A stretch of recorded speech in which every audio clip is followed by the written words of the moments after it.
सतनाम सत श्री अकाल पुरुष। हे गुरु पूजित जगत के जगदीश हो हरते सब भवबंधनों के विष हो। हे संत शिरोमणि अपवर्ग आभाजुक्त हो और भरपूर गुण अवगुणों से मुक्त हो। रूप और वाणी के मूल तुम सार हो। तम ज्योति अरु शब्द के तुम पार हो। सतगुरु लय साधन करत हो शांति हो। है भर गया हृदय जिससे नेह भ्रांति हो। तुम जन तमस धन अंध करते दूर हो। जाते भय कुल त्याग से भरपूर हो। हैं कर रहे जो भक्ति नित मद खोय हो। साहब मस्त तुम्हारा स्नेह उन पर होय हो तुम ही सबके विजय व्यापक ईश हो। जो कोई मुक्ति को चाहे वही देव शीश हो।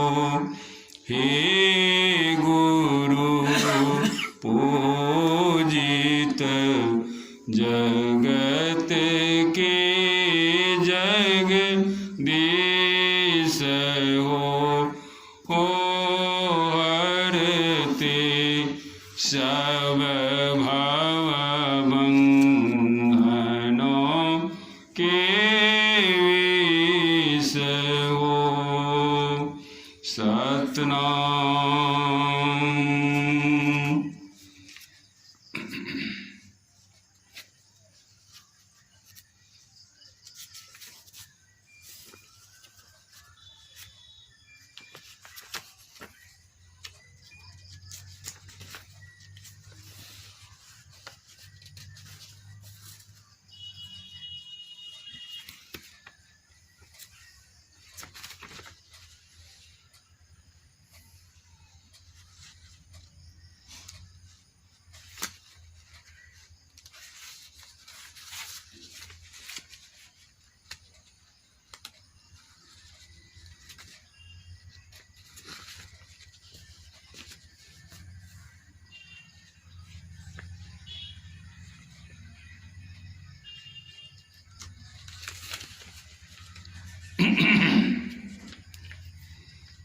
वेद से पाठ।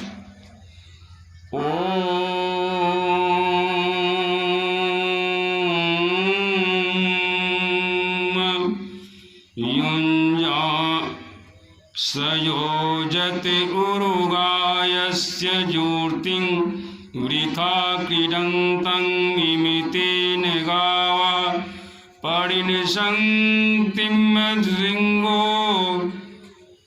दिवाहरिदत् परिणसं कृणुते दिग्मशृङ्गो दिवा हरिदृशे नक्तमृज्रा। इस मंत्र के द्वारा वेद भगवान उपदेश करते हैं कि हे मनुष्यों, हाथ पैर गुदा लिंग रचना कान त्वचा आँखें नाक और मन बुद्धि आदि इंद्रियों के द्वारा ईश्वर को प्रत्यक्ष करने की चेष्टा करना झूठ ही एक खेल करना है, क्योंकि इससे वह नहीं जाना जा सकता। वह तो इंद्रियातीत है। हाँ, वह पूर्ण मंत्रोक्त परमहंस योगी उस अनाहत नाद से संपन्न परमात्मा को, जिसकी ज्योति शरीर के बाहर और भीतर चंद्र सूर्य आदि अनेकों लोक लोकांतरों में तेज और नाना प्रकार की ज्योतियों प्रकट करते हैं, और उस सोम को जो विस्पष्ट रूप प्रकाश में से युक्त होकर दिन और रात प्रकाशित होता है, प्राप्त करते हैं।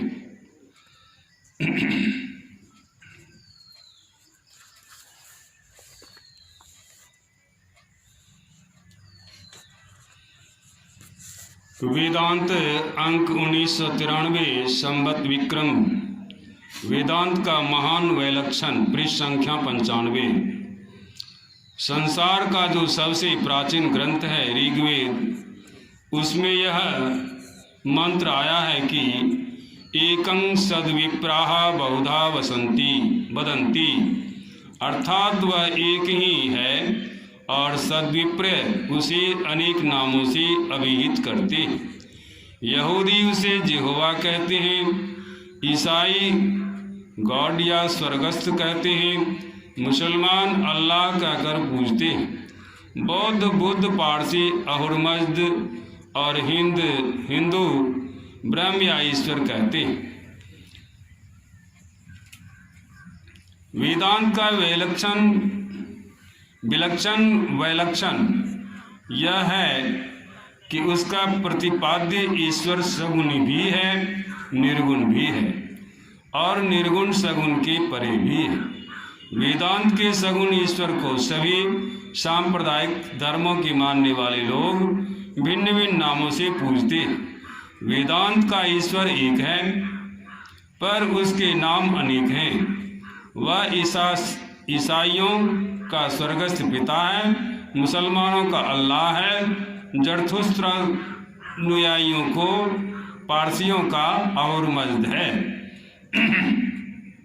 चीनियों का तीतिन है, यहूदियों का यहोवा है और बौद्धों का बुद्ध है। यही हिंदुओं का विष्णु शिव अंबिका है। वह न स्त्री है न पुरुष, इसलिए वह जगत का पिता माता दोनों हैं। भक्त उसे पुरुष रूप में या स्त्री रूप से अथवा दोनों से रहित रूप से भज सकते हैं।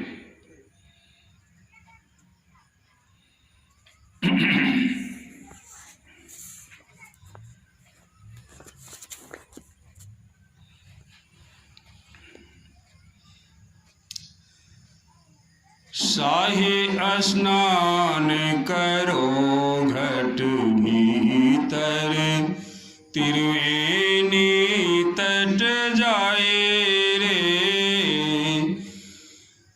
नौका पहाड़ा पर ले अंतर, नफा संतन ने गाई रे।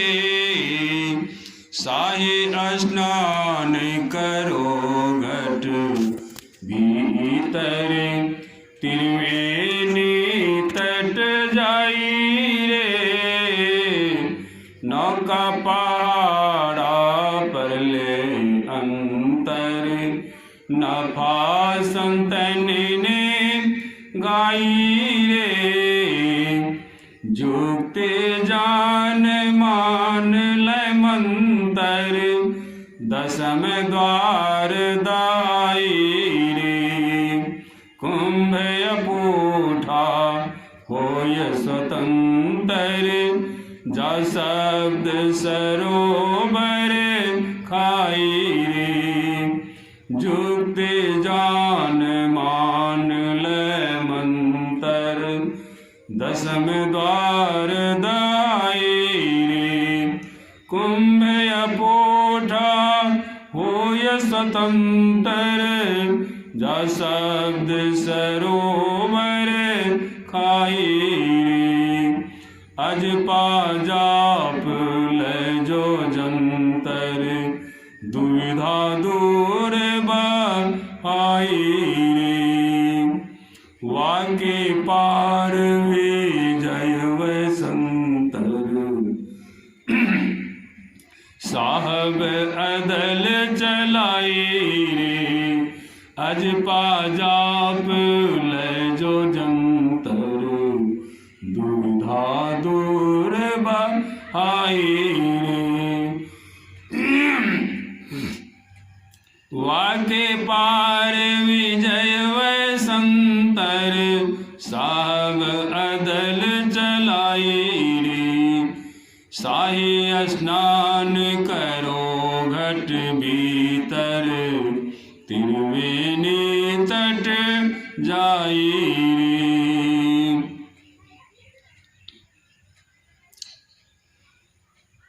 सतगुरु की महिमा अनंत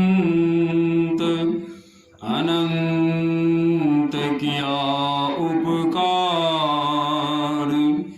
नेतर अनंत उगारिया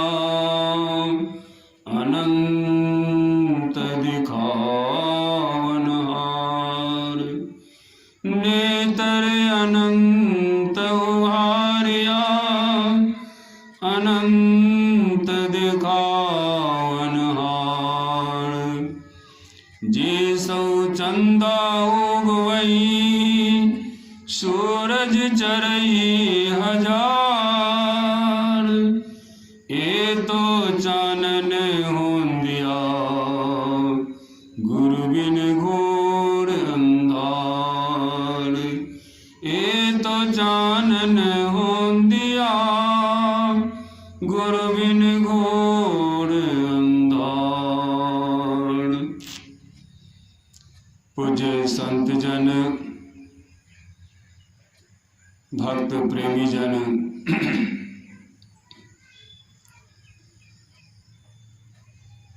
रहीम कवि का नाम आप लोगों ने सुना होगा। रहीम कवि के एक वचन है कि राम नाम जानियो नहीं भई पूजा में हानि। राम नाम जानियो नहीं भई पूजा में हानि। वैसे पूजा के लिए भक्ति के लिए सभी स्वतंत्र हैं, लेकिन संतों का कहना है विधि पूर्वक करने से लाभ होता है। जैसे एक श्लोक आया है,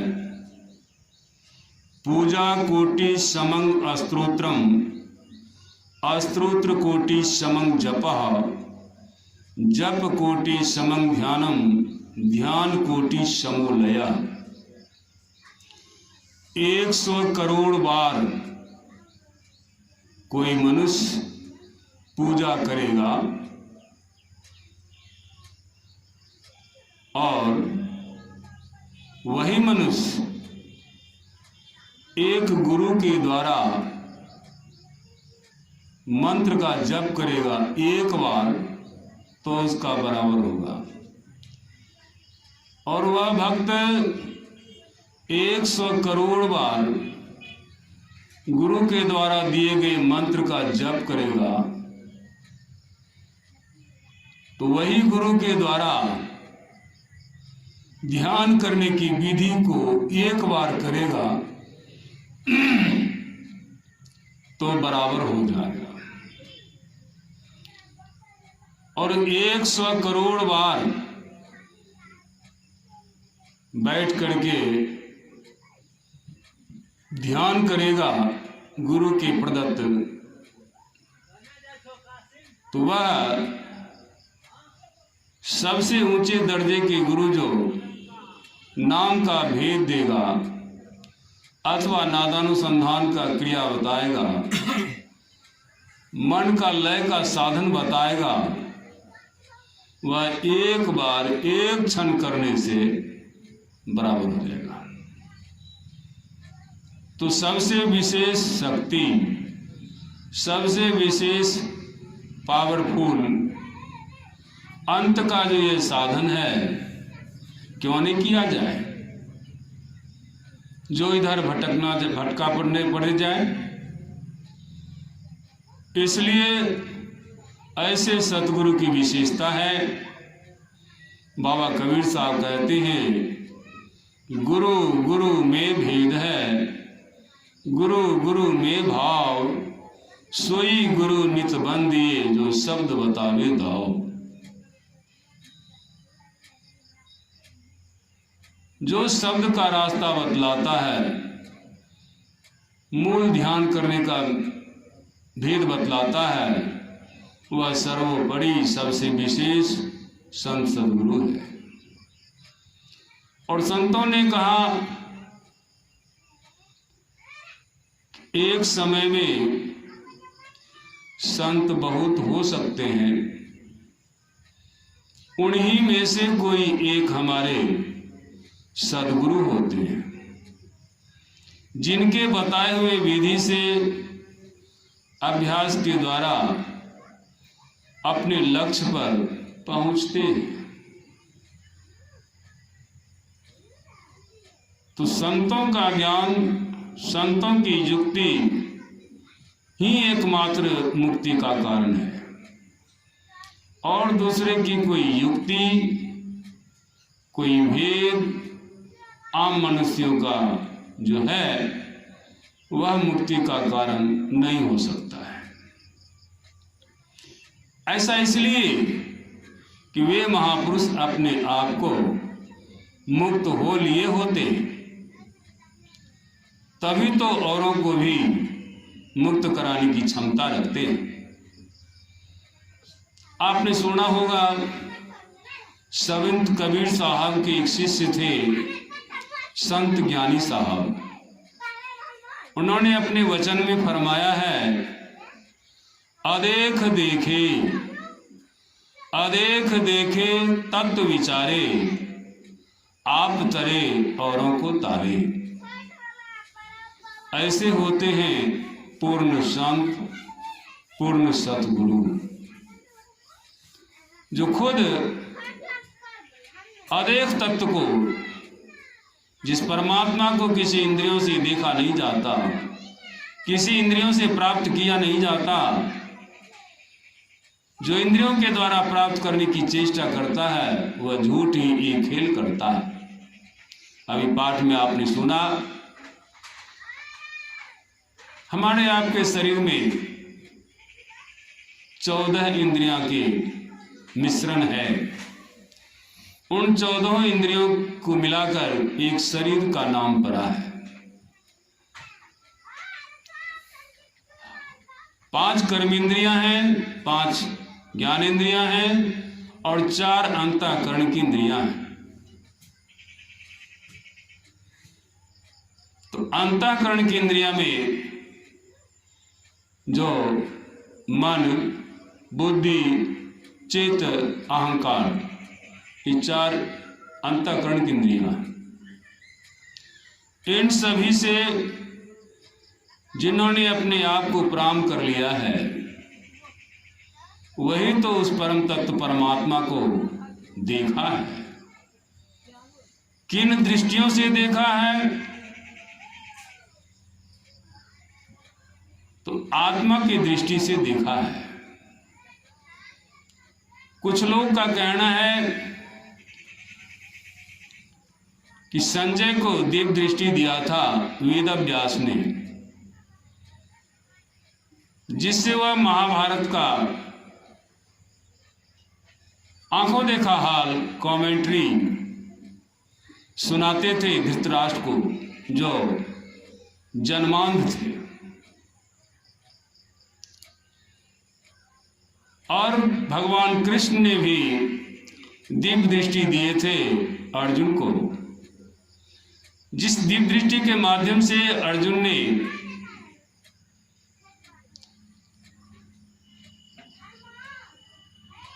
भगवान कृष्ण के विराट रूप का दर्शन किया था। संतों ने लिखा है, दिव्य दृष्टि से जो हो दर्शन सो माया का दर्शन प्रसन्न, आत्म दृष्टि से जो हो दर्शन सो आत्मा परमात्मा का दर्शन प्रसन्न। आत्मा की दृष्टि से उस परमात्मा को देखा जा सकता है। तो जो ऐसे देखे हुए पुरुष होते हैं वह तो अदेख है। अदेख इसलिए कि इन इंद्रियों के देखने में नहीं आता है, और वह तत्व रूप में क्या है उसको विचारता है। ऐसा करने वाला आप तो तर ही जाते हैं और उनके पीछे लगने वाले को भी वे ताड़ देते हैं। तो उस अवस्था में जाने के लिए सबसे पहले शाही स्नान करो घट भीतर त्रिवेणी तट जाई रे। जब कुंभ का अवसर आता है तो उसमें पंचायत होती है। सभी महात्माओं में बैठ करके विचार होता है, सबसे पहला स्नान कौन करेगा। तो 2-2:30 बजे रात्रि से ही स्नान शुरू हो जाता है। तो उसमें पहला स्नान देता है नागा महात्माओं के लिए। इसलिए कहावत है, नंगा नहाए तो निचोड़ी क्या। जो शरीर पर वस्त्र ही नहीं पाया और वह स्नान किया तो वह कौन सा वस्त्र को निचोड़ेगा। तो इसीलिए नागा महात्मा सबसे पहले स्नान करते। फिर विचार में तय होता है कि इसके बाद कौन करेगा। तो इसके बाद बैरागी करेगा। बैरागी को मौका मिलता है। बैरागी स्नान करने के बाद कौन स्नान करेगा। तो सन्यासी स्नान करेगा। सन्यासी स्नान करते हैं, और जब सन्यासी कर लेते हैं तब इसके बाद वानप्रस्थ का स्नान होता है, और उसके बाद गारहस्थ का स्नान होता है, गृहस्थियों का होता है। यह स्नान 2-2:30 बजे रात्रि से लेकर के 9 बजे तक समाप्त हो जाता है। उसके बाद जो कोई स्नान करते हैं वह स्नान क्या है। वह स्नान है पशु स्नान। जैसे सदगृहस्थ लोग गाय भैंस को ले जाते हैं नदी किनारे, पानी पिलाते हैं, नहवाते हैं, फिर चराने बजाने के लिए ले जाते। तो हम मनुष्यों में भी कुछ लोग ऐसे ही होते हैं जो दिन के 12 बजे के बाद स्नान करते हैं। तो वह स्नान स्वास्थ्य के लिए लाभकारी नहीं होता है, और 9 बजे से पहले का स्नान स्वास्थ्य के लिए लाभकारी होता है। यह तो शरीर का स्नान हुआ, लेकिन यहाँ पर इस वाणी से लिया गया है कि शाही स्नान कौन करेगा। यह जीव करेगा। कहाँ करेगा। तो त्रिवेणी तट पर जाकर करेगा, त्रिवेणी घाट पर, जहाँ पर गंगा यमुना और सरस्वती का मिलन स्थल है। वह कहाँ है। दोनों आंख के ऊपरली हिस्सा, मध्य में, ये तीनों का संगम है, मिलन है। उस त्रिवेणी तट पर जाकर के यह जीव स्नान करता है।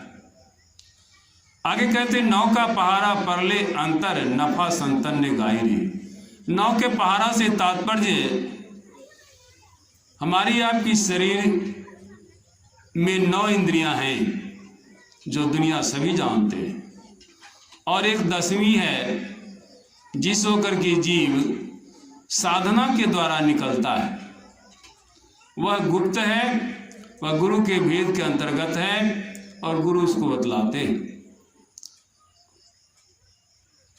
तो वह क्या है? तो नफा है। लोग व्यापारी करते हैं, वाणिज्य करते हैं, तो उसमें नफा होता है, कभी कभी घाटा भी लग जाता है, लेकिन नफा जो होता है तो संतों ने जो यह रोजगार किया, अपने अंदर में स्नान करने का जो काम किया, क्रिया किया, तो उसको कुछ नफा हुआ। उस नफा क्या हुआ? तो उसके ज्ञान हुआ, और वह ज्ञान क्या करते हैं? संत महात्मा गाते हैं और लोगों को सुनाते हैं और उसके हाथों दे देते हैं। ऐसा नहीं कि उससे कुछ लेते, मुफ्त देते। संत ही एक दाता होते और दुनिया तो उसकी मंगता होते। एक वाणी में आया है, सती ने पीसे पीसना, जो पीसे सो रार, साधु भीख न मांगे, जो मांगे सो भाण। सती कभी किसी का आटा चावल नहीं पीसता है, और साधु भी भीख नहीं मांगता है। यदि मांगता है तो वह अज्ञानता में मांगता है, और वह मांग करके जमा करता है, संग्रह करता है। लेकिन जो सिर्फ जीवन पालने के लिए, उदर पूर्ति के लिए सिर्फ 2-4 घर मांग करके खा लेता है, तो वह मांगने के क्रम में नहीं आता है। वह तो सिर्फ जीने के लिए लेता है, खाता है, और उसके बदले देता क्या है? अनमोल ज्ञान देता है। इसलिए उसका मांगना नहीं रहा। हम मांगना तो उसका है जो कि संग्रह करता है, हमको ढेर हो वह मांगता है। इसलिए उसको कहा भाड़। आगे कहते हैं, जुक्ति जान मान ले अंतर मंतर। इस जुक्ति को किसी संत सदगुरु से जानो और उसके मंत्र को, उसके विचार को आप मानो। जब लग नहीं मानो गुरु के वैना, तब लग नहीं देखो निज नैना। और जब लग नहीं देखो निज नैना, तब लग नहीं मानो गुरु के वैना। दोनों बात। पहले तो गुरु की बात को मान करके देखना पड़ता है, और जब देख लेते हैं तब पूरे उस पर विश्वास हो जाता है, यही सत्य है। इसलिए उस जुक्ति को जान करके, मान करके मंत्र को अपने अंदर मान लेना चाहिए। 10वें द्वार दहाई रे, वही जुक्ति जो है 10वें द्वार तक ले जाता है, और 10वें द्वार पर जाकर के जितने भी इंद्रियां हैं, शरीर है, संसार है, ये सब दहा जाता है। जैसे बाढ़ का पानी आता है तो कितनी फसल दहा जाता है, ठीक उसी तरह से वह परमात्मा का जो अमृत रूपी धुन व शब्द आता है, तो संसार माया दहा जाता है। सिर्फ वह जीव अकेला रह जाता है। कुंभ अपूठा होए स्वतंत्र, जा शब्द सरोवर खाई रे। कुंभ या शरीर, कुंभ अर्थात घड़ा, इसको यदि अपूठा ने उल्टा दीजिएगा तो उसका पानी कहाँ जाएगा? नीचे समुद्र में चला जाएगा।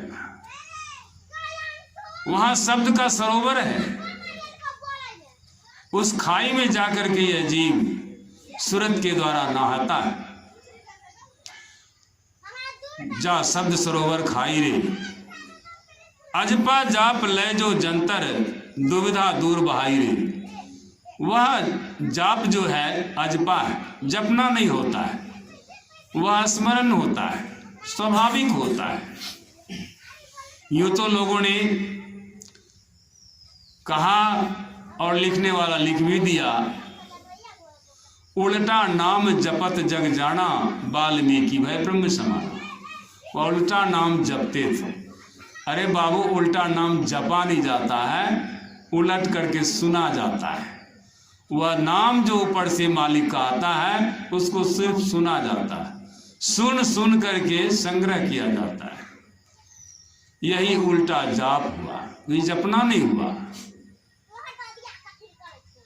संसारी लोग जानते हैं कि वाल्मीकि का पहला नाम था बाल्या या रत्नाकर, तो वह जीवन भर काट मार किया। लेकिन जब ऐसे संत सदगुरु से उनकी मिलान हुई ब्रह्मर्षि देवर्षि नारद का, तो उनके जीवन में निहाल हो गया। वह नाम दान लेकर के जब वह भजन करने लगा, तब उन्होंने अपने काव्य में लिखा है, उल्टा नाम जपत जग जाना। वह उल्टा नाम जपा। लोग कहते हैं कि वह दिन भर जीवन भर जो मार काट किया था, इसलिए वह राम नहीं कह सकता था, मड़ा मड़ा कहता था। अरे भाई, जो मरा मड़ा कह सकता वो राम क्यों नहीं कह सकता है? राम भी कह सकता है। लेकिन यहाँ पर उल्टा नाम से तात्पर्य है, साधक जब दोनों आंख के मध्य ऊपरले हिस्सा में सुनने की कला से सुनता है, तो वह उल्टा नाम आता है ऊपर से नीचे की ओर, और उसी नाम को पकड़ करके साधक मालिक के पास चला जाता है, तब वह ब्रह्म में समा जाता है। दुविधा दूर बहाई, उनकी दुविधा समाप्त हो जाती है। यह है कि वह है, ये दुविधा समाप्त हो जाती है। तब हम प्रभु प्रभु हम एक ही हुए, द्वैत और द्वंद रहे न कोई, ऐसी स्थिति आ जाती। वाके पार विजय वैसंतर, कवि कहते उसके पार में जाकर के जो अपना वासा बना लिया है, उनका जो अदल, अदल में होता नियम, साहब अदल चलाई रही, वह साहब है, वह मालिक है, वह परमात्मा है, उसका अदल चलता है, उसका नियम चलता है। इसलिए इसकी युक्ति अवश्य ही प्रत्येक मनुष्य को जानना चाहिए और अपने अभ्यास के द्वारा उस मालिक को नाम को सुनना चाहिए। जिस मालिक के घर सुख ही सुख है और उसके घर के बाहर सारे के सारे दुख के दुख ही में है। इसलिए कहा कवियों ने, विलियम ब्लैक ने अपने संबंध में लिखा है, just life a garment which is oven with two types of threads, laughter and pleasure, Joy and sorrow. हमारा आपका जीवन क्या है? दो प्रकार के धागे से बुना गया है, एक ताना और एक भरनी, जिसको कहते हैं जॉय एंड सॉरो, आनंद सुख और विपदा दुख। ये दो प्रकार के धागे से हमारे आपका जीवन बना है। लेकिन इसको जो जान लेता है, इसको जो समझ जाता है, वह आसानी से अपने जीवन यात्रा को तय कर लेता है। गारमेंट निश्चित रूप वह तय कर लेता है। इसीलिए विलियम ब्लैक ने अपने संबंध में लिखा, आई एम ब्लैक बट मैं नॉट सॉल ब्लैक। मैं देखने में काला अवश्य हूं, परंतु मेरा दिल काला नहीं है। संत ऐसे ही होते हैं, ऊपर से काले गोरे लंगड़े अपाहिज होते हैं, परंतु उनकी आत्मा ऐसा नहीं होता है। आत्मा तो सॉल जो है वह तो सफेद श्वेत ऐसे होती है, उन पर कोई दाग नहीं होता है। दाग तो शरीर पर होता है, दाग तो जीवन में होता है। जो लोग दागी का संग करते हुए दाग में चले जाते हैं, जो लोग बेदाग के, जो महापुरुष के संग में जाते हैं, वो महापुरुष हो जाते हैं। तुलसी भलो सुसंगते पोच कुसंगति सोय, नाव किन्नरी तीरसी लोह बिलो को लोय, गुरु संगति गुरु होय, लघु संगति लघु नाम, चार पदार्थ मेघने नरक द्वार हो काम। राम कृपा तुलसी सुलभ गंग सुसंग समान, जो जल परे सो जन मिले कीजिए आप समान। इन्हीं सब बातों को संगत के द्वारा सुनाया समझाया जाता है, और जो लोग इस युक्ति को जानना चाहते हैं उन्हें युक्ति भी जना दिया जाएगा, बता दिया जाएगा। ज़्यादा से ज़्यादा लोग इसमें अपियर हों, जानें समझें और जानबूझ करके भजन करें तो आपका कल्याण होगा। तब यह बात चरितार्थ हो जाएगी रहम कवि का कि राम नाम जानियो नहीं भाई पूजा में हानि। इसलिए राम नाम को जान करके करेंगे तो हमारी पूजा में, हमारी भक्ति में कोई हानि नहीं होगी। यही आप लोग की सेवा में भी कहा। सतनाम। गुरु साहब की आरती की जय, संत हृदय उर आसन दी जय, जागट ज्योति जकास करी जय, पूरे गुरु दर जाय परी जय। संत के घर में सदा दिवाली, तेल तोल बिन दीपक बारी जय, वाह बिच शब्द बजय बहु तेरा, तमासार शब्द गैली जय। होय चकाचक जीवन जाका मूल भेद पा, भक्ति रस विजय, विजय विमल आरती भावना से, सेवा भाव साहब अपनी जय। गुरु साहब की आरती की जय, संत हृदय उर आसन दी जय। आरती की जय संत चरण की, यही उपाय नयान तरन के। संत के जस हरि श्री मुख गावे, संत के रज ब्रह्मा नहीं पावे। संत चरण बैकुंठ है लोचत, संत चरण को तीरथ सोचत। संत राम में अंतर नाई, एक रस देखत दो माही। लक्ष्मी है संतन की दासी, रज चाहत कैलाश की वासी।